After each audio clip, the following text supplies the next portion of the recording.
Good evening, everyone. Evening. Welcome to the March 2022 edition of Spirit on Tap. We are so grateful to be back together and being able to share some thoughts with one another. And so we're grateful for your time that you've taken out for this evening. I want to mention a few things. Housekeeping. If you have not yet validated your parking ticket, please do so that I don't have to stand in line behind you waiting for you to try to get the gate up. There will be a presentation of 45 minutes to an hour or thereabouts, and the remainder of our time will be used for questions and comments. Although we want to encourage good discussion, please do not dominate the conversation to a point where others are unable to share their thoughts. When it comes time for discussion and for questions, please raise your hand, and the microphone will be brought to you by the Reverend Dr. Steve Lonsman.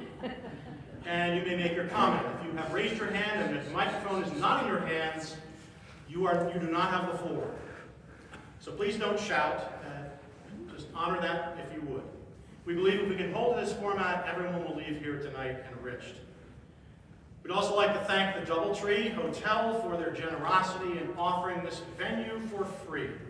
It is a gift for which we are eternally grateful. For those of you who may not have known, this was ranked the #1 Hilton brand hotel in the world. So, for them to offer us this for free is unbelievable. Please feel free during the program to get up and order drinks if you so wish. There is a bar back there. She's anxiously awaiting your orders, and please tip your server well.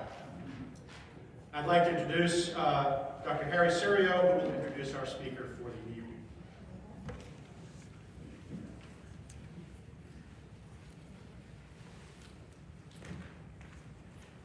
And thank you, Bob. I've known Diane Seaman Poitier for a very long time, and that does not include previous lives.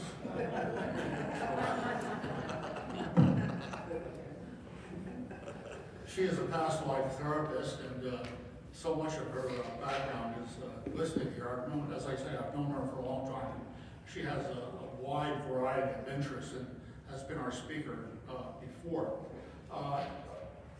In the way of introduction, I'd like to kind of share a story with you that's from my book. And incidentally, I'll have these for sale if anybody's interested. It's called The Mysticism of Ordinary and Extraordinary Experience. But I have a chapter here on reincarnation called Born Again and Again and Again. Two others interested in spiritualism vowed that if either died, the one remaining would try to contact the partner in the other world within a short period of time after dying. Unfortunately, a few weeks later, the young man died in a car accident, and his faithful sweetheart tried to contact him in spirit 30 days later. At the seance, she called out, "John, this is Martha. Do you hear me?" And a ghostly voice answered her, "Yes, Martha, this is John. I can hear you." And Martha tearfully asked, "Oh, John, what's it like where you are?" "Oh, it's beautiful. There are azure skies, a soft breeze, sunshine most of the time." "Well, what do you do all day?" asked Martha. "Well, Martha, we get up before sunrise. We eat some good breakfast. And then there's nothing but sex until noon. And after lunch, we nap until 2. And then we have more sex until about 5. And then after dinner, we go at it again until we fall asleep about 11 p.m. Well, Martha was somewhat shocked. "Is that what heaven is really like?" "Heaven? I'm not in heaven, Martha. I've been reincarnated as a jackrabbit in Arizona."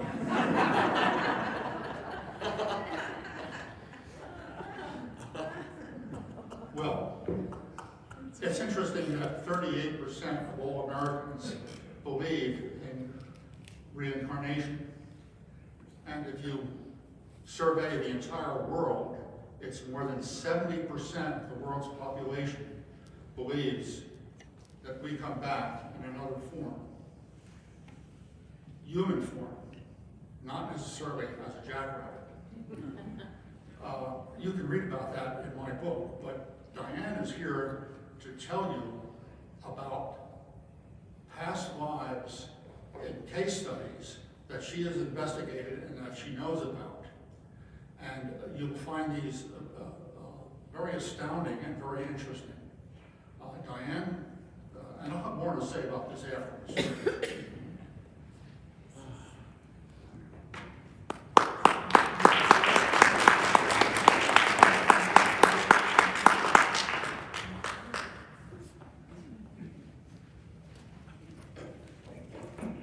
Well, I think the tone of this evening has been set with humor from the minute I walked into this hotel, and I had dinner with three very comedic ministers.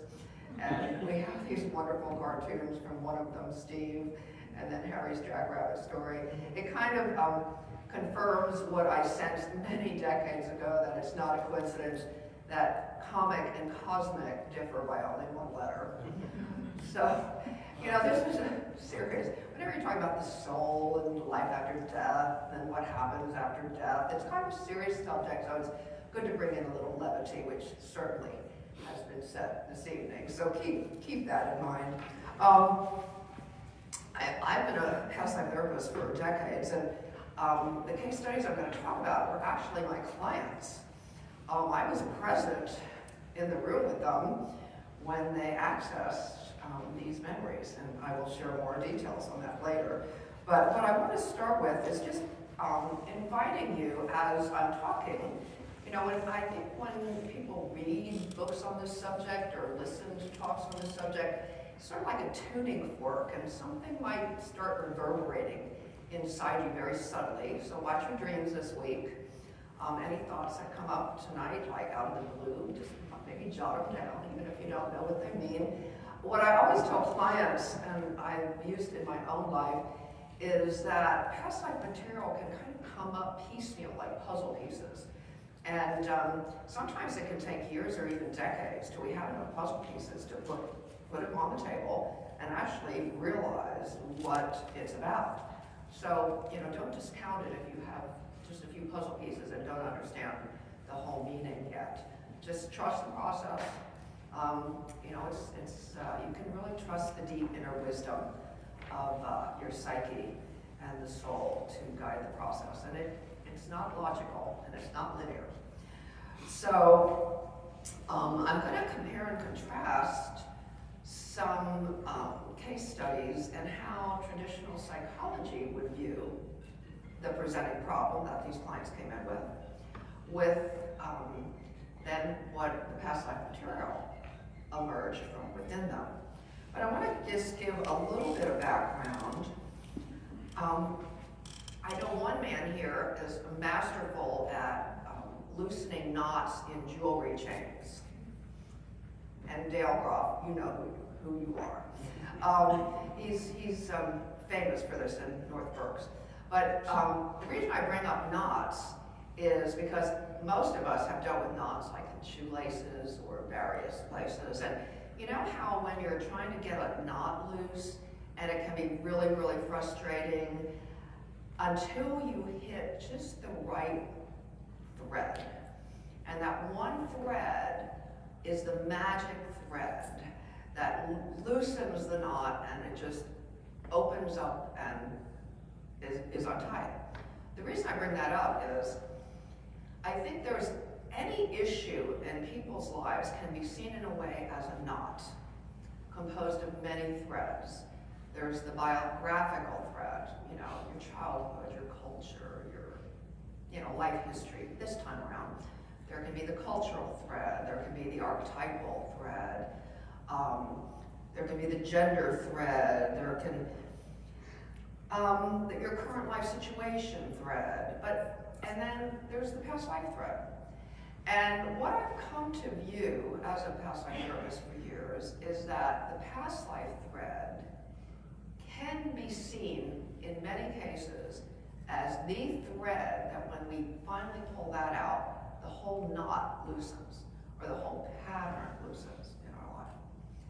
So while I am not here to criticize traditional psychology in our Western world, there's a time and a place for it, and I'm sure many of us have benefited. What I can tell you is that working in past life levels is much faster. It doesn't take 4 years of meeting weekly and talking. There's no instant fix, but it is generally very faster because it basically pulls out that thread, past life thread, that loosens the knot. It's also, as a gardener, I like this metaphor, it's also, I bet you everybody in here has weeded dandelions out of your yard and garden, and what buggers they are. You know, and if you don't get the whole taproot, it's, you know, you just pull off the top leaves, it's just gonna grow back, right? So I think past life therapy works so well because it's literally like digging your arm up to your elbow in the soil and yanking out the taproot of whatever pattern or issue that hasn't been resolved by other means. And if you don't pull out the taproot, you know, the issue just keeps going back. Now, I don't want to paint a picture that this is easy or effortless or instantaneous. It's not. And I also want to clarify, I had this chat in the bathroom right before here, and remind me to bring this up. There are people out there who claim to be past life psychics or people going to them for past life readings, and I'm not saying that none of them can give you accurate information. I think a very small minority, though, can give you accurate information. I think there's a lot of nonsense in the metaphysical circus of people telling you that they can tell you your past lives. But even if you're getting accurate information, it's really not going to help you a lot to really shift a pattern. So past life therapy is the client teaming with the therapist who really just holds the space and facilitates the client doing their own work, going underground in their own psyche, going in on a journey across time and space. And there's an inner wisdom that is just breathtakingly wise. I am always in awe of it. And working with clients and in my own life, that just knows exactly what past life material to bring up at any given time. So my job as a therapist is to kind of hand the client over to that breathtakingly wise inner guidance within each person. And it really does work. Now, can everybody do this therapy? Not really. I'd say the majority can. Some people's ego defenses are just too strong. Some people are too, rational and left brain. They just can't let go of control. But I think the vast majority of people really can do this therapy. But I don't know of any past life therapists, and I know a lot that have been working for decades that has 100% success rate in people accessing this dimension. That's not to discourage anybody who feels prompted to attempt it. It's just, I think, dispelling the myth that it's some instantaneous quick fix or everybody can do it. So I think one of the challenges, or one of the things that past life therapy contrasts with traditional therapy in the West, is traditional psychology kind of follows Newtonian physics. Life is linear. It's, the personality starts in childhood, that's where the causality is, and moves forward linearly. In a very linear arrangement in the subconscious, which also implies that the further back in time, the harder it is for the subconscious to reach. That's kind of our Western assumption. Would you agree? Mm-hmm. For those of us, who've done this kind of exploring or well-versed in psychology. And there's another Western bias, and Rupert Sheldrake, he's a British scientist, I don't know if any of you know him. He's got great talks on YouTube channel. I highly recommend you listen to his YouTube banned TED Talk. If you Google YouTube Rupert Sheldrake banned TED Talk, it is 18 minutes of sheer brilliance of challenging the Western scientific worldview. It's absolutely brilliant. And I went to a conference in London about 5 or 6 years ago called Beyond the Brain, which was just phenomenal. And the main theme, most of these were academic scientists who were working in very non-traditional, leading edge, pushing the boundaries of science, exploring new paradigms, and exploring that consciousness does exist beyond the brain, which totally challenges the Western scientific mindset of, scientific materialism, that everything has to be physical, everything has to be concrete. You have to prove it, you have to measure it, you have to statistically analyze it. And Rupert Sheldrake's TED Talk, I listen to it like twice a year because it's just so darn good, I never get bored. And he's very witty, and he's done a lot of interesting research. He also did some study about proving that your pets are telepathic with their owners, and you can read about that too. I think he has a book out related to that, where, dogs will know like 5 or 10 minutes, they will exhibit signs of knowing when their owner is about to come home. And it's 5 or 10 minutes out, and it's not with a specific routine either. Rupert Sheldrake's a good guy to research as far as challenging the scientific materialism. And he's got a great British accent too, which is always charming. So what past life therapy reveals in connection to all of this is that there's also, in addition to genetics and physical inheritance, there's also a type of non-physical soul inheritance. And it's kind of a psychic inheritance from our own past life history, and that kind of swirls together and blends with archetypal material and a person's current biography to emerge in everyone's unique personality. And I think for everyone here who's had children, they can think back on how uniquely an infant's personality shows up. And if you have more than one child, they're very different, even though they have similar genetic biological material. So might it be their soul inheritance that is feeding into that? I had the opportunity in Atlanta, where I lived for 20 years, to work with an identical twin long term, and I did past life therapy with her. And maybe 10, 15 sessions, and it really got me thinking, like, okay, like her life is very different than her identical twins. So what might be contributing to that? And I realized that each of them, although they have identical genetics, they were raised in the same household. But if you use a past life model, they came into this lifetime with a very different soul history. So it's an interesting question to ponder.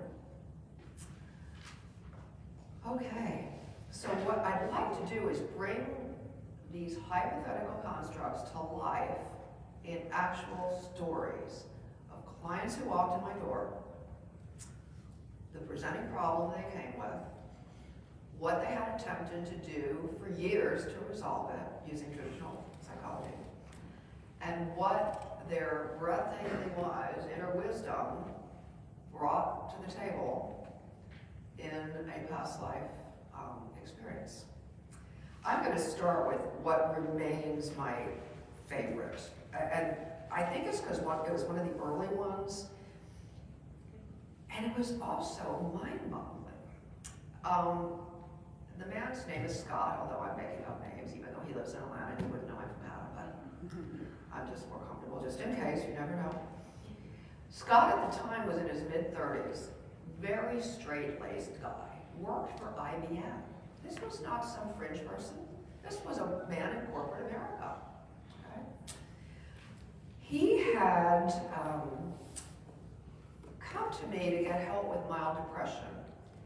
And he told me he'd felt his entire life. Like, not debilitating depression, just kind of a mild, chronic grayness that he felt, okay? And, you know, he described his happiness as a dark cloud hovering around him, most of the time. He had gone to traditional psychologists, psychiatrists about medication. They, of course, wanted to find some traumatic incident in his childhood. That's what traditional psychology models do. You know, how to start in this lifetime, because that's all that exists in our traditional Western psychology model. So he tried that. He said he had a great childhood, no traumas. The medication that psychiatrist prescribed didn't do diddly squat. And so Scott and I sat there talking. I said, well, you know, Scott, you know, there's no guarantee here, but, you know, there could be a past life route to this.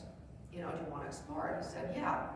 So he then added that ever since he was a child, he had an unbelievable fascination with the World War I battle in France, Bellewood. Okay? So I said, well, that might be significant. Okay? And this caught his attention early in childhood, maybe in elementary school already. Okay? So, I was pretty new at this, so, you know, I'm not quite ready for what happened at that point in my career, but this is what happened. Scott was so ripe, as they say in my profession, because the material was so close to the surface, and he was so motivated to get to the root of this dark cloud that he'd always felt for no apparent logical reason. He went into not only seeing the scene of a battle, he was there. Now, he was either an incredible actor or he was there. Across linear time and space, he was in a World War I battle in France. He was running across the battlefield. He was breathing heavily. He was emoting. He was describing to me what was happening, like fast, action-packed. You know, somebody on my left just got hit. Somebody, you know, he was like going into this incredible description. And, you know, I had already learned to just roll with it, okay? And, you know, you don't want to control what's coming up for a client. You want to just let their unconscious spill out whatever they want to spill out, you know, because that's what the client needs. It was very emotional for him, too. I mean, there was enormous emotion. It wasn't just a calm recitation like he was watching a movie and telling me what he was seeing. He was fully gripped by the emotion. As the story went on, it turned out, after the huge emotional pitch, and I can't begin to convey how emotional this was for him. After the emotion kind of toned down, and I could then ask him additional questions, well, then what happened next? And it turned out he was a commander of a small platoon, and he was injured on the battlefield and removed from the battlefield because of his injury. And a lot of his men were killed in that battle. And basically, Scott had survivor guilt that carried over from another lifetime because he never healed it in that lifetime. And we learned he lived up into the 1940s. But he never dealt with healing the survival guilt, so he died with the survivor guilt from Bellewood.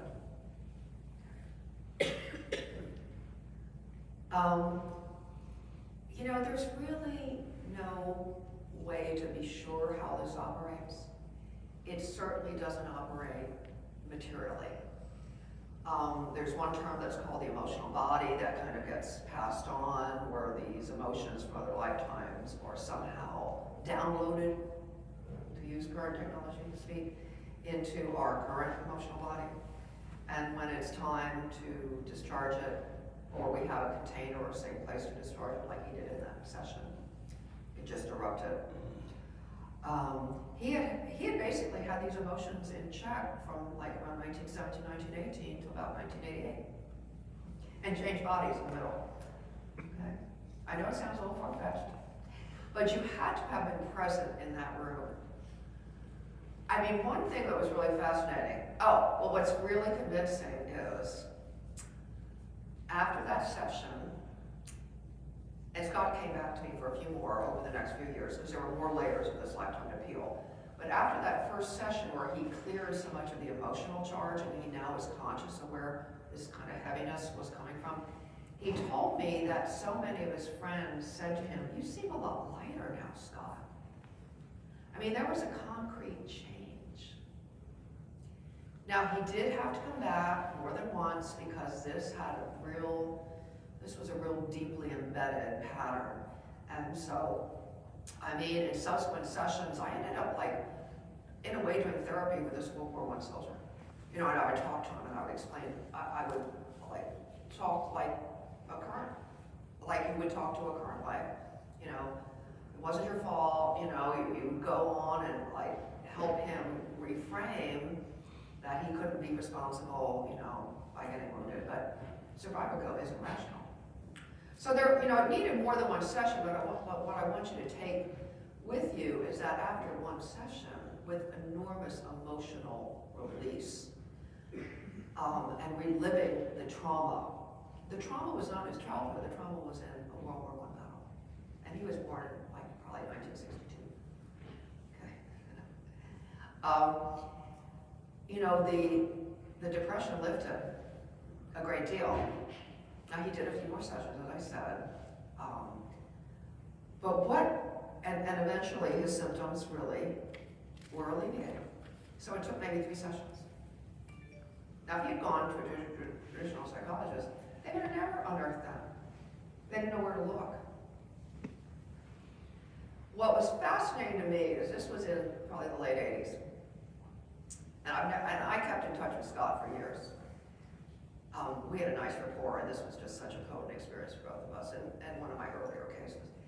And I remember reading around, like maybe, I don't know, maybe 7, 8 years later, I was reading, and I moved back to Pennsylvania, and I was reading Willa Cather's book called One of Ours. And I came across her mention, and it's about World War I. And I was sitting alone reading, and I came across a page where she mentioned the Battle of Bellewood. And all of a sudden I thought to myself, oh, I know somebody that was at that battle. And then I went, I'm telling you, I did meet somebody who was at that battle. It was that real.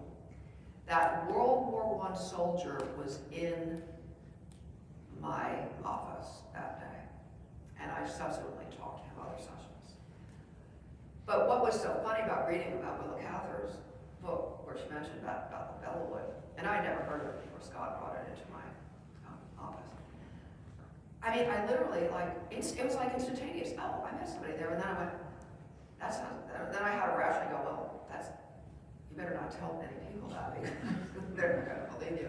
But that World War I soldier was that palpable. I felt like I knew him, I talked to him, I helped him heal.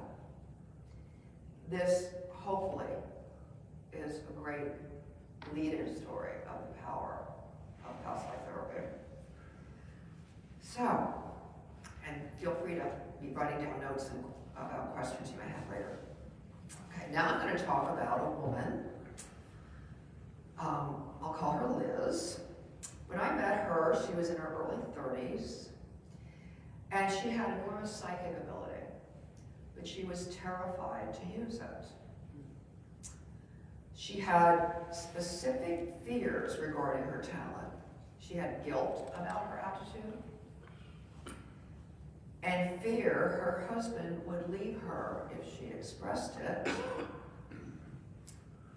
The third fear was her being wrong and hurting someone due to this knowledge. And her final rational fear, and this was before she had children, but she was planning to have children. Her fourth irrational fear was losing her children when and if she ever had them. Okay, I mean, that was a lot of fear.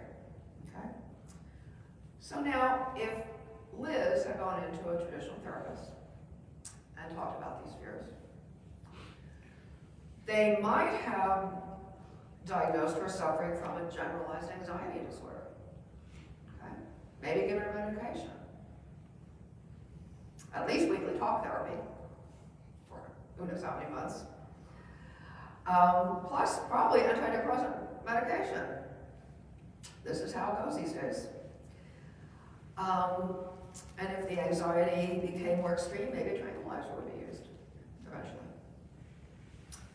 So, let me tell you about Liz's regression. In her regression, she went to a time in colonial New England, near Boston, around 1657. She even got a year. That doesn't always happen. Those details don't always come up, but she got a year. At that life, she was a spiritual healer and a psychic who was able to foretell the future. And she lived in a small town, and she played a leadership role to a group of women with similar talents. Of course, this was puritanical New England with a puritanical church. And such gifts were frowned upon and considered evil by the church authority. Her husband that lifetime was also threatened by her abilities and abandoned her and her 2 small children. See where some of these fears are coming from? Later, Liz's children disappeared one day, and she feared someone had taken them. As she looked for her children, a man captured her and drug her into a cold, dark basement. Dank basement. It was autumn. So it was cold and damp. New England. There were 2 other women from her group there also, and Liz, in that lifetime, felt responsible as their leader for getting them in that fix. So, given the workings of the Puritanical Church at that time, they were condemned to be killed. Now, I remember being shocked at this because, the Salem witch trials were one thing, but she described a whole different method. That at that place, they would kill such evil women by putting large rocks on their chest until, of course, they asphyxiated and their ribs cracked and they died. They would basically crush their victims. So she died without. Oh, and they used her. They killed her last, so she had to watch her friends and students being killed first, exaggerating her guilt. She died without ever seeing her children or knowing what happened to them. At the time of death, and this is really, really critical, consciousness at the time of death, whether it is rational or even true or not, really plays into what is carried over into other lifetimes, the consciousness at the moment of death. So at Laurie's moment of death, her greatest concern was for her children's well-being and guilt that she contributed to the death of other women. Now, that's not really true, but that's what she was kind of brainwashed to believe, because I'm sure they were screaming at her that she caused their death. Now, remember those 4 fears? I'll repeat them. Her fear of her husband in this lifetime leaving her. Her fear she would lose her children. Her fear that she would harm someone. And her fear that, let's see, misplaced my page here.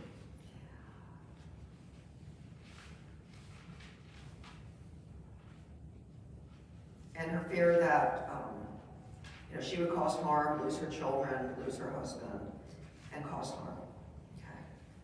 That past life story was the root cause of all 4 fears.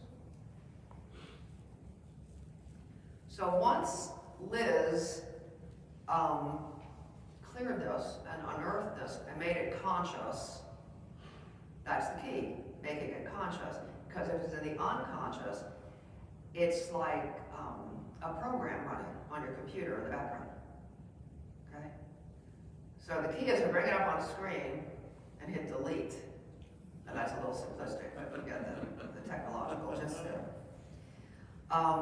What's significant about this story, as I said, is the importance of consciousness at death. Now, it doesn't matter whether it's true. Like other people could say, well, Liz, you aren't responsible for those other women's death. It's the Puritanical Church. That's not the point. The point is what her consciousness registered subjectively at the moment of death. Okay.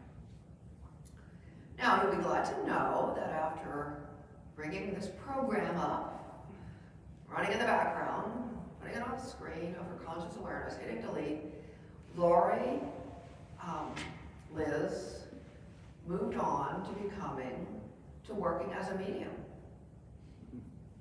And so she claimed her gifts. She became comfortable with it. Her husband didn't leave her. She has 2 children, a very happy family life, and none of the fears from the past repeated in the present. So she was free from the fears. Okay. And having, brought up this issue of consciousness and death, I think we would serve people who are at the end stage of life by helping them come to terms with what remains unresolved so that their consciousness of death isn't carrying all this debris forward into another lifetime. I think that would be a much better way to serve them rather than extending their existence, and you notice I didn't say their life. Extending existence now that we can with the great advances in medical technology. I think we better serve people by helping them make sure their consciousness of death is healed from any of these residues. Okay. Case number 3 is John. And this is going to illustrate some other principles. John's a man I got to know very well because he's actually a colleague. He doesn't live in this area. But he has difficulty maintaining intimate relationships. And he's also totally out of touch with his emotions, totally emotionally shut down. In this lifetime, he was abandoned by his mother. He was raised in an orphanage. And he was finally adopted around age 10. Of course, classic trauma of being unable to trust women or be intimate, his current life story. But the interesting thing about this case is that John is also very committed to his spiritual path. I mean, it is his reason for being. And, studying weekend retreats take up much of his time and energy, and it's actually much more of a value to him than relationships. What's curious is because I knew him so well, and there was a group of 4 of us who are regression therapists, and for 10 years we would meet a couple times a year and do regressions on each other. So I got an opportunity to watch him do regressions over 10 years. And in 5 regressions, John sees himself living in spiritual communities in other lifetimes, mostly Christian. And it's curious that in this lifetime, John considered going into the priesthood. But what stopped him from doing so was that the Catholic Church rejected him due to his orphan background. And he was therefore abandoned again by the Mother Church.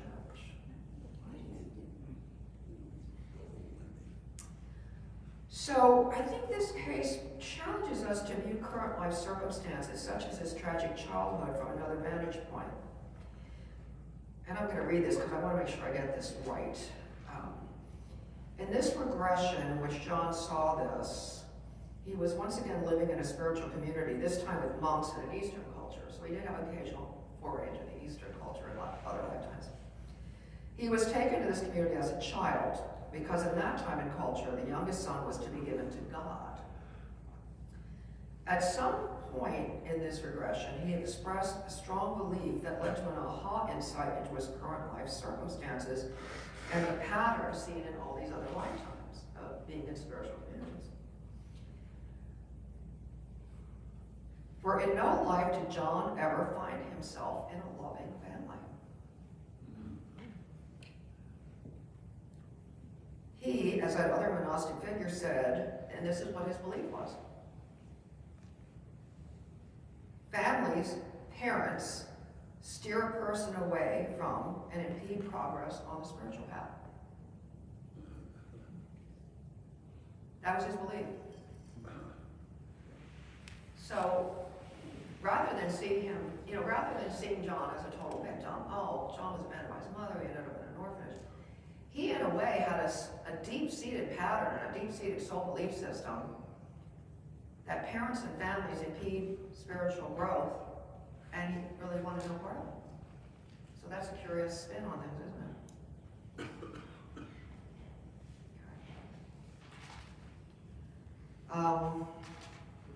And John, he had been married and his wife divorced him.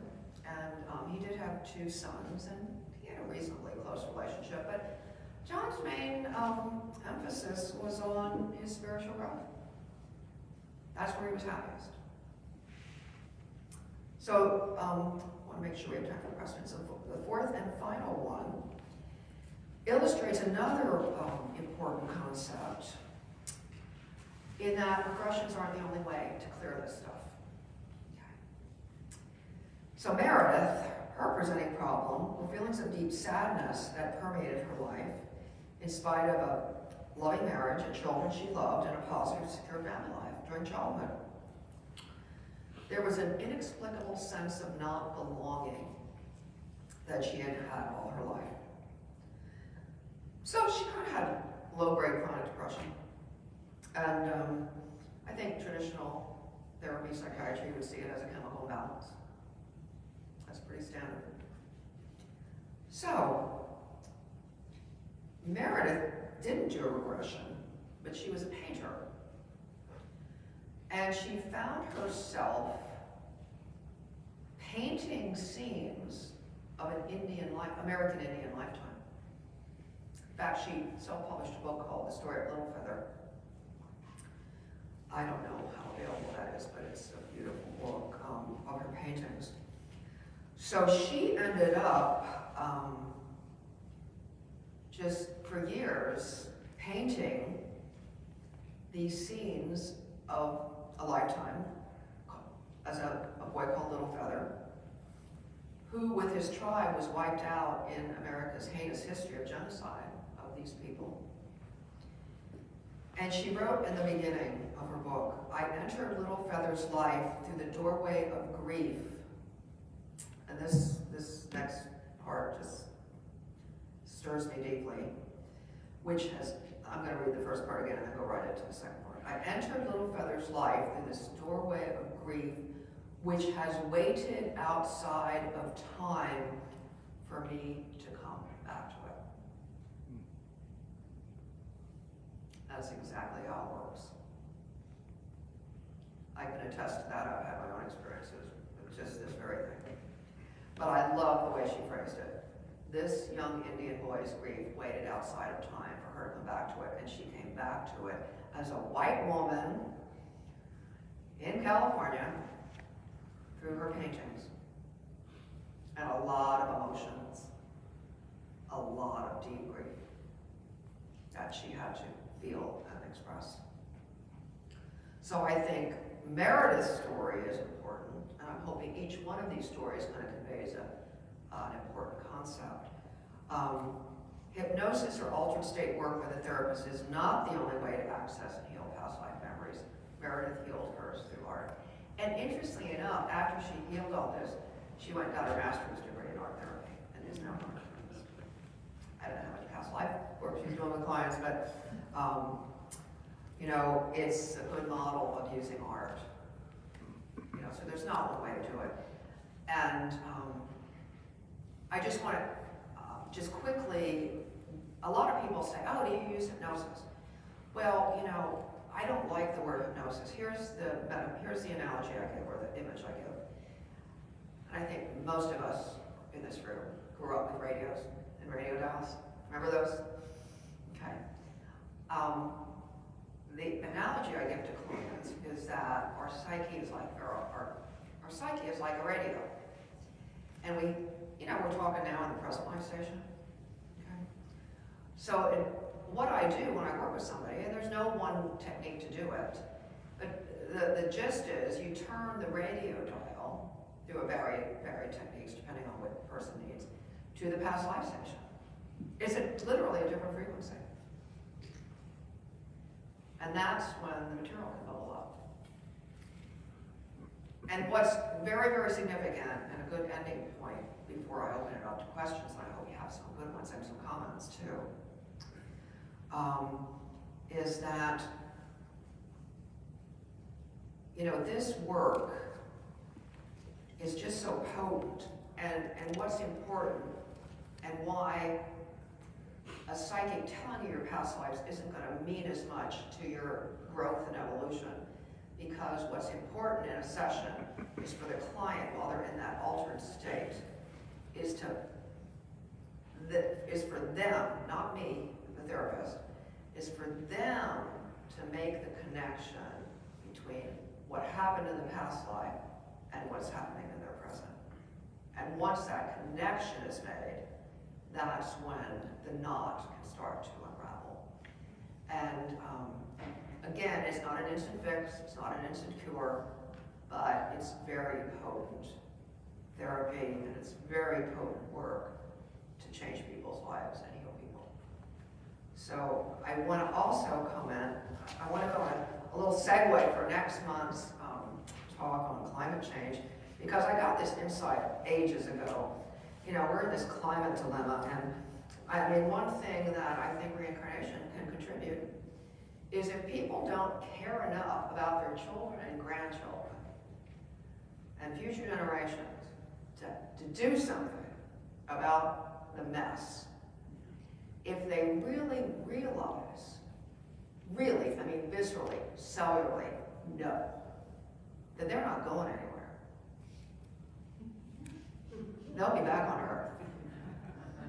So if they need that motivation, hey, that's great.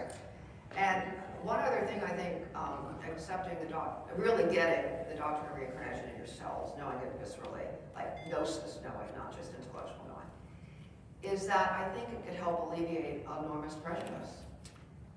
If you really know that you're born as other races, as other religions, for you to hate that other race and religion, it really is like hating yourself, either what you once were or what you might be. So I think there's a lot of potential that this principle of reincarnation can really contribute to not only resolving people's individual issues, but some of our collective challenges.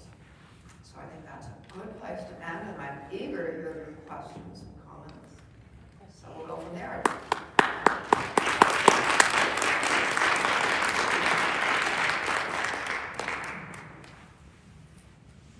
In regard to the last story you told, it seems like Mary Beth was able to regress on her own based on reading her own artwork and figuring out, like she Yeah, she was able to tap into that level, yes. Does that happen a lot? Can people regress on their own? And if so, what do they do to make that happen without using the therapist? Well, for her, it just kind of organically happened, but it's a good question.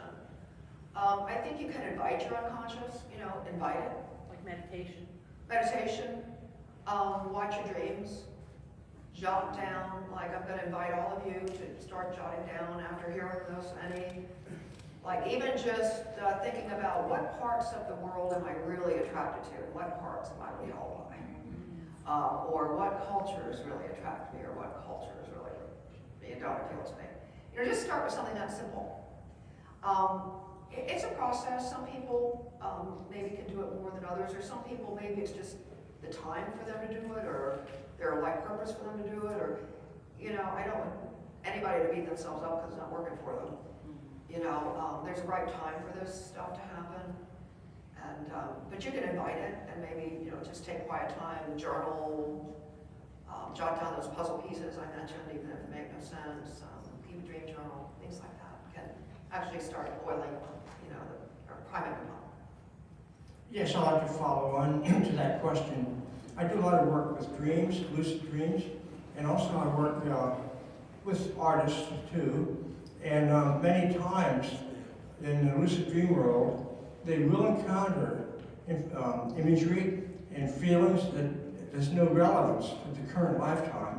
They end up painting it and actually do some tremendous artwork. It may not look like anything historic, but the effort of putting that energy and that creative force into creating this work of art is, I think, accomplishing the kind of thing you're talking about. It may be not a conscious recognition, but what they paint then, whatever that scene is, even though it's not explicit, it helps resolve whatever they're searching for at the time, whatever the dilemma was in their life at that time. So artwork and working with dreams is an avenue in to this whole experience as well. Thank you, Dale. That's very good, reinforcing, you know, your experience with many people that have worked in dreams and artwork. You know, not just my one example here. The influence of past lives, is it one at a time, or is it cumulative? Several can happen to us, or we can feel the influence of many at one time? That I'm confused. Okay, well, that's a great question, and I'm not sure there's a definitive answer. Here's what my understanding is. It's not like beads on a necklace worth 1, 2, 3, 4, 5. I got an insight years ago after I'd been having my own, and the way I got into this is I started having spontaneous past life memories, and I didn't even believe in it. So I had to start by delving into things and starting to work through it myself, and this was before Brian Weiss's books, and there was my support. But as a result of my own experiences and my intuition, I just got this image one day that, let's say hypothetically, we have 50 lifetimes. Totally hypothetical. But maybe only 10 of those 50 are active or are relevant. So I got this image that we have an active file drawer and an inactive file drawer. Okay? And then years later, I read in a great book called Life Cycles, Reincarnation and the Web of Life by Dr. Christopher Beige. He's a religion philosophy professor, great book, where one of his colleagues used the analogy of a deck of cards, which is similar to my file drawer, active and inactive file drawer. And the analogy with the deck of cards is if you have 52 cards in a deck, maybe you're dealt 7. Okay. So there's a man named Sri Aurobindo who I read some of his material, and he had this concept that the relevant past lives, let's say there's 7 in the hand you've been dealt, kind of congeal into an energy body that he called the psychic being. And, you know, I think there's an ebb and flow, you know, like sometimes one will be pronounced to come forward for healing or resolution, and then maybe go off into the periphery of the psychic being. You know, we don't understand it fully. And another component, I'm talking about healing tonight, but another important component is talents and abilities that we've developed over lifetimes. Like, I don't think anything else explains these brilliant child prodigies in music, 5-year-old, other than reincarnation. I mean, where are they getting this? You know, so, you know, talents and abilities and natural aptitudes are all, you know, there's positive things we bring in. It's not just trauma to be healed, but as a past life therapist, that was my talk. And, but, you know, the talents and abilities that we all naturally have, that may have nothing to do with our family line. You know. Good question. They're all great questions. And And there's no like definite, this absolute truth here. We're all kind of groping our way to understand this. Believe me, I'm just explaining what I've come to at this point. I've been doing regression therapy with clients for 39 years, studied with Dick Swiftman going back. And my experience corroborates everything you said perfectly. My own experience was I was obsessed with electronics my whole life. And when I was regressed, it was back to a battle in World War II. There was a sinking ship. I was on a piece of timber watching the ship go down. I was the radio operator on that ship. And at the time I was regressed, I had a whole room in my home full of broken World War II radio equipment. Great example, great example. What we're attracted to, what we're drawn to, what we're almost obsessed with. Would you say you were obsessed with World War II? I mean, these obsessions don't come out of nowhere, people. That's a great example, thank you. You finally got to the point that I was interested in right at the end there. Okay. Because the term therapy suggests you got a problem, so you're going to get help through therapy. But I've had a past life regression just to experience it. And what that brought to mind as and even in this conversation, I just picked up something. It helped me explain this life by looking at that life. Exactly. And one of the links was at that life, there were several elements within it when I was a Native American, a totally different lifestyle, but it brought me into an understanding of so many of the things that I've done in my life, going back to that experience and what I had at that time. Thank you. Great illustration of the benefits and the self-awareness and self-knowledge that it can bring. Does your therapy help with like super irrational fears as far as like always been afraid of deep dark water. I've never drowned, nothing like that. More of like physical fears, fire, things like that. Yeah, I think phobias are probably one of the classic things past life therapy can help with, because usually there's a past life root.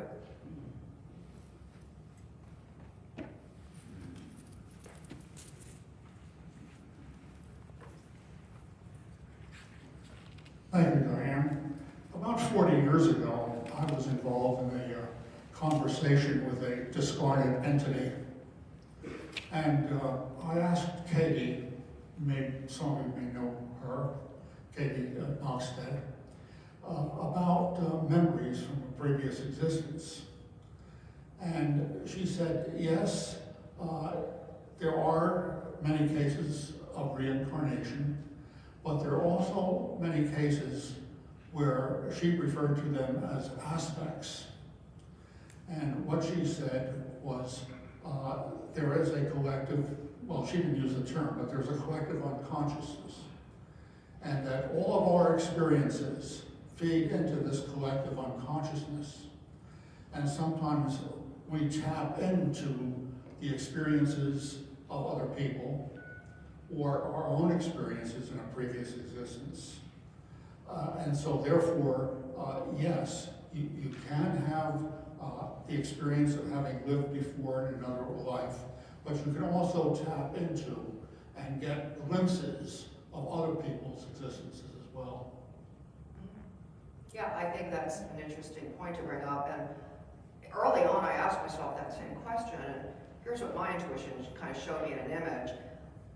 And who knows if it's right or not, or accurate or not, but this is what came to me. That kind of fits what Katie said. That there's like individual soul rivers, okay, of our own past life lineage. And that individual soul river, like rivers in our environment, run into the ocean, which contains all of the people's life experience. But we also have, so, are we tapping into our individual soul lineage or soul history, or are we tapping into the ocean? I think it can be both at different times. I don't think it's, this stuff, I don't think there's any clear cut, like, nice little boxes that we can label this stuff as, and I think that The quicker we realize that, the better. You know, we can have our experience, we can have images and analogies, but we're just groping, you know? Because when you're working with this like dimension of the quantum field and nonlinear time and non-local time and space, I mean, it gets pretty out there, you know, literally. Dale's laughing.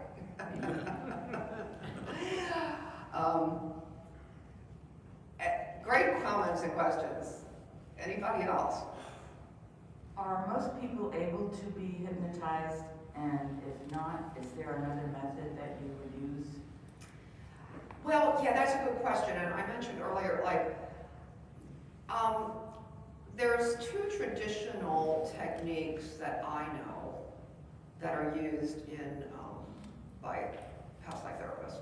One is more the traditional, like, relaxation, more traditional hypnosis. The other one is called the affect bridge, which I've actually started using more and more. And Carol Bowman's a friend and colleague of mine. She wrote Children's Past Lives, and it's an excellent book, by the way, for anybody who's a parent or grandparent. Carol started teaching the technique exclusively, the affect bridge, and I was co-teaching with her and helping with supervision of, you know, student regressions. The affect bridge, I actually think can be more potent, but the key is finding a phrase. You know, there's an interview process with the person that wants to do this, of finding a phrase in their life that has a charge, like a real emotional, you know, and, you know, that can take maybe a half an hour to get to it, you know, sort of the preliminary discussion of life history. But it has to be a phrase that has a charge, and the way the session is then done is the person lays on the table and just starts repeating that phrase. And repeating it, and repeating it, and repeating it. And just like the technique is called, it's the affect bridge.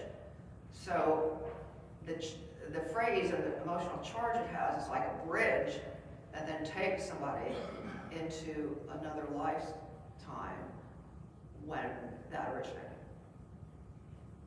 It's a potent technique. Hello, thank you very much, and I don't mean to take off topic, but I was thinking if you feel like you've known somebody before, but you've never met them, other than the time that they're in front of you then, could that be an indication of a past life sort of meeting or just a reacquaintance? It could be. It's not the only reason we have those things happen, but it could be, yeah. Or the opposite, an aversion. I mean, it's not a guarantee that it is, but it certainly can be. Thanks for bringing that up. That's not off topic at all. Can I ask a question? You may, Steve. Probably the elephant in the room for me, but as a Christian, is there some way you can explain it if it's compatible to the Christian faith? Well, that's a great question, and Harry would be able to go off and explain that. But Steve, I will send you an email about a book, in addition to Harry being a scholar on this, and Harry's book that he brought in. Harry, you want to hold that book up? Oh, by the way, Harry is selling a book. In case you didn't know. No, but I want to finish answering your question, Steve, because in addition to the book Harry has taught with, there's a book by that religion and philosophy professor I mentioned, Chris Beisch, and he has a chapter in his book Life Cycles called A Reincarnation as Christianity. I think it's brilliant, and he lists all the ways they can be seen as compatible. I'll even get you a copy of that chapter. How's that? That'd be great. Yeah. Are there any other? Oh, And that's then here's Harry's book. hold it in front of the camera there. We can But it's an excellent question because there's so much conflict that so many Christians have that this has been denounced by the Christian, and we could go into the history of when it was denounced, that's a whole other topic. But I think between this book that Harry has taught with, Reincarnation in Christianity by Dennis McGregor, and Chris Beisch's book, Life Cycles, Reincarnation in the Web of Life. Now, Chris Beisch studied for the priesthood, so he knows his theology. And he's a religion and philosophy professor, and he has a chapter literally called, in that book, A Reincarnation as Christianity. if anybody's interested in exploring this further. And Steve, I will get you a copy of that chapter. Thank you. Because Are Steve there did any- such a great job in the cartoons in the beginning. Thank you, Steve. Do you have another question, Sharon? There are so many disturbed teenagers right now. Would this be something that might help them? Well, it might, but I think part of the reason they're disturbed is their culture is a mess. You know, I think there's so many factors, including our culture, is just a cesspool. I mean, I'm gonna be blunt, you know? But yes, it could help some. Yeah, I don't think it's a panacea, because if you're living in a sick, you know, atmosphere, you're living in a sick atmosphere, and you gotta get into a healthy atmosphere. And therein lies a dilemma. But good question. I'd say we don't have a kid problem, we have a parent problem. Do you think we pick family members for lessons we need to learn? Oh, well, that's a popular theory, and I don't know. I mean, a lot of people like to toss that out. I'm really not sure about that, but a lot of people in this field like to say so. I mean, I'll answer it, I don't know for sure.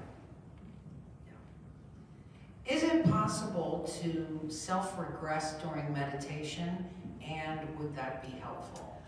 Well, there are some meditation, you know, there are some regression tapes. I know Brian Weiss has some out. I think it is possible. The only thing I will mention is it would not be a bad idea to have either really reliable friends or therapists to call if things get intense. You never know what you're going to bring up. I mean, I'm not saying it's going to be doomsday or a lot of, like that Battle of Elwood I described. A lot of intense stuff can be fleshed out. But yes, I think it is possible, but I would, you know, just preface it as know what you're getting into and have a safety net, okay? Does that make sense?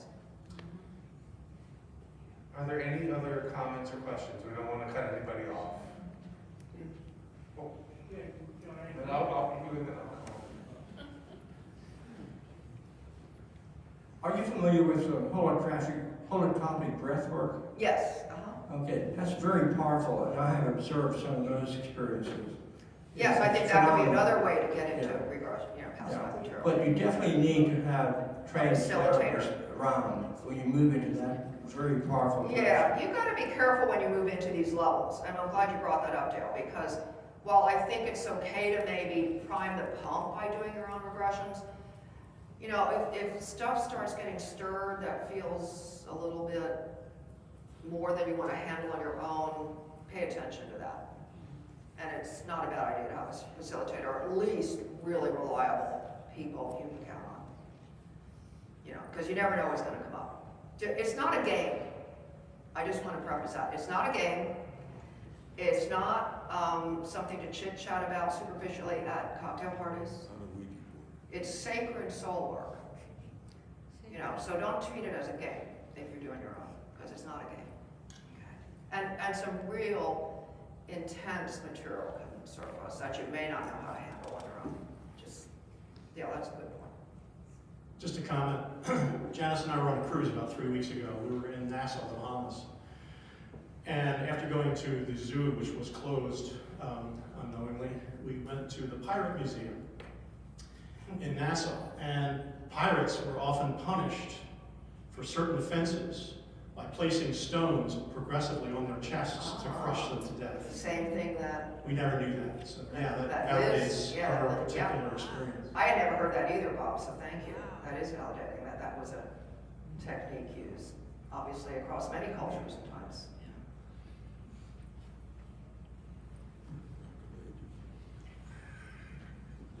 They did do that in Salem also. Oh, To okay. some people, mostly men, and Okay. that's how they were punished when they were thought to be. Well, this was outside of Boston, so the same area, same time Exactly, period. it's the yeah. very same time. What kind of precautions do you take, or what can you do if you have someone that's experiencing their past life regression and it gets hairy, it gets scary, it gets violent? Is there any? Like is during it- the regression? During the regression, is there a way to bring them out, or do you just let them go? and hope that they can work through Well, and calm down. Yeah, I've never had anybody getting violent. But here's my theory. If a lot of intense emotions are coming up, they need to come up. You know, like Scott with the World War I battle, he needed to feel that. You know, because that was sitting in his emotional body for decades, even skipped into a new body. You know, and as Meredith pointed out, you know, her grief was waiting, you know, across time for her to direct it. So, you know, there are some past life therapists, and I'll be really upfront, I don't agree with them, that, you know, want to keep everything, oh, let's just witness it, and, you know, kind of spiritual bypass it. And personally, I've had unbelievable amount of emotional catharsis over many lifetimes. And I needed to cathartic. I needed that catharsis. And I'm a firm believer that the client's higher wisdom knows what it's doing. And as a therapist, my job is to hold a safe space for them. And I have never seen it turn into any kind of disaster at all. It's not fun. It's painful. It's like soul surgery, you know. Not saying it's pleasant, but I think it's sometimes essential. And I think the person's, you know, authentic inner wisdom knows what they need to do. And if they need to flush out emotions that have been buried for centuries, that's what they need to do to get past it. Does that answer your question at all? But I've never had anybody get violent, no, so. Last one.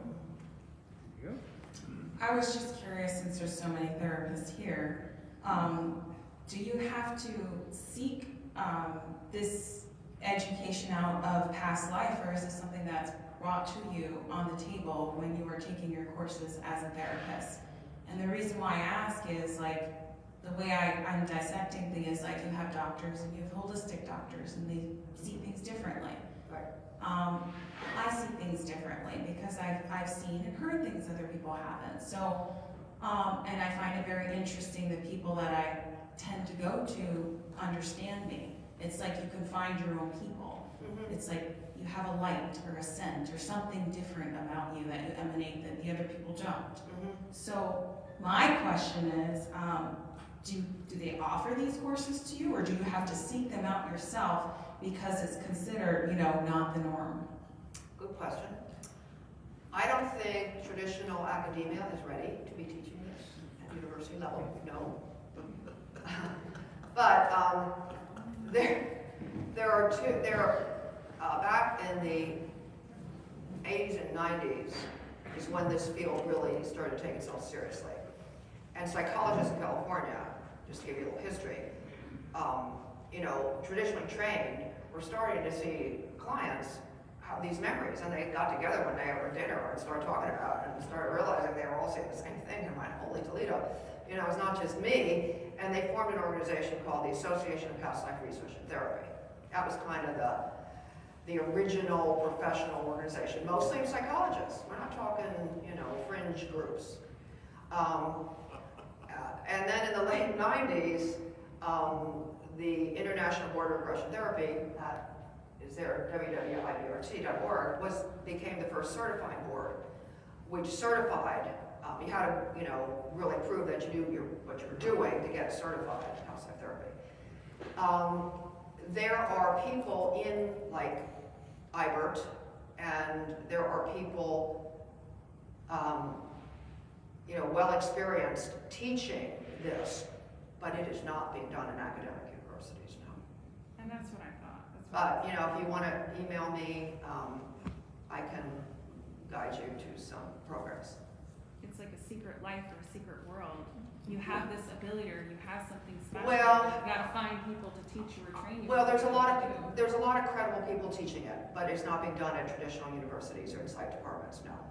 I mean, I had a client who's a professor at Columbia University. I've had a lot of clients who are PhDs, psychologists, who came to me because they weren't getting what they needed in the traditional model. Anyway, this woman, you know, invited me up as a guest lecturer for 5 years. It was so much fun for me to take this kind of rebellious information into mainstream Ivy League. I had such a good time. But the first year she didn't have tenure yet. Man, we had to keep it hush hush because I had a friend from high school who was married to a Columbia professor. She said, "Don't mention it to your friend and go get back." And we had to keep it hush hush because she hadn't had tenure yet. And once she had tenure, she didn't care as much about the criticism that her other colleagues in the psych department at Columbia were giving her, but the students loved it. The students wanted this. So Carl Jung, I remember reading this, and I think it's true. He said it takes about 80 years, kind of the cycle of the planet Uranus, and I do astrology too, but that's a whole other topic. But the planet Uranus is kind of like paradigm shift ideas.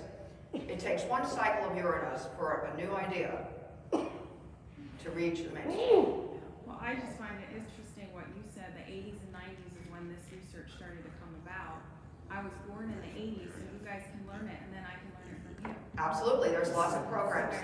Yeah, really, email me. I'll be glad to send you a list of credible places to study. Like, I was just born in the right time. Yeah, you were. So, but it's come a long way since the 1980s. Brian Weiss, the psychiatrist, really brought it into the mainstream with his Ivy League credentials. Back in the 80s, there was just these small little pockets, Brian Weiss kind of brought it, he appeared on Oprah, for God's sake. That's really mainstream. So, it's come a long way in 30, 40 years that I've been around it. But I appreciate all of your comments, your attention. Glad it gave you some things to think about, and my email is up here if anybody has any questions.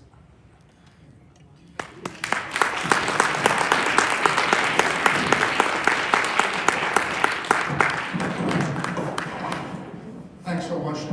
As you gather, this topic is so extensive, and we can go on and on and on. As president of the Academy of Spirituality and Consciousness Studies, I have the pleasure of introducing a lot of reincarnation researchers, such as Raymond Moody and Jim Tucker and others. And the subject of reincarnation always generates a lot of interest. The question about reincarnation in Christianity. Actually, reincarnation was part of the early Christian doctrine.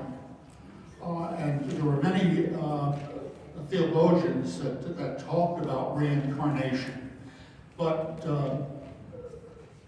in the middle of the 6th century, 553, at the Council of Constantinople, it was condemned by the church. And the reason it was condemned by the church is because the church had a thing against the Albigensians. And the Albigensians had some strange beliefs that the church didn't agree with. And because they also believed in reincarnation, that doctrine was tossed out with the baby's bathwater. So anyway, a book that you may be interested in, and if you're looking at reincarnation from a Christian point of view, I mentioned Reincarnation in Christianity by Geddes McGregor. It's subtitled A New Vision of the Role of Rebirth in Christian Thought. Another book that you might want to take a look at that kind of backs up what Diane was saying is Life Before Life by Jim Tucker, a scientific investigation of children's memories of previous lives. And Ian Stevenson wrote the foreword to it. Ian Stevenson is the person that really introduced the scientific study of reincarnation. Another well-known book, an individual case story, and some of you are familiar with The Soul Survivor, about James Leininger, who remembers his experiences as a World War II fighter pilot.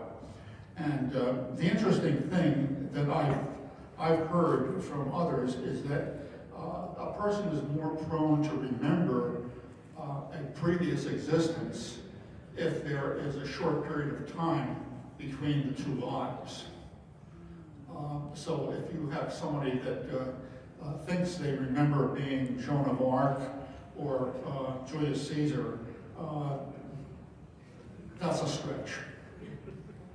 And of course, I have a chapter in my book, Mysticism of Ordinary and Extraordinary Experience, and I trace a lot of the Christian background to it, as well as some of the overall perspective. If you're not familiar with this book, you might want to take a look at it. I bought a few copies if you're interested in buying it. I'll sell it at a discounted price of $20. So thanks again, Diane. And just a word about next month. The world we live in, climate change and faith. And Marion Shearer is going to be, and there she is at the back. And I don't know if Marion wants to say anything about it, but it's on the handout here on your table. And we'll be looking at climate change not only from a social justice perspective of what we can do about it, but I will also have a part of that presentation on creation spirituality and a theological and philosophical background to that. We want to thank you for your interest, and if you haven't signed the form on your way in and you want to receive updates as to what's going on in the future, make sure that we have your email. And we would certainly appreciate your contributions. It was a very large basket there. We don't expect it to be filled to overflowing, but any contribution you have would be much appreciated. And Steve and Bob, anything else for the good of the order? No. So thank you very much for being here. And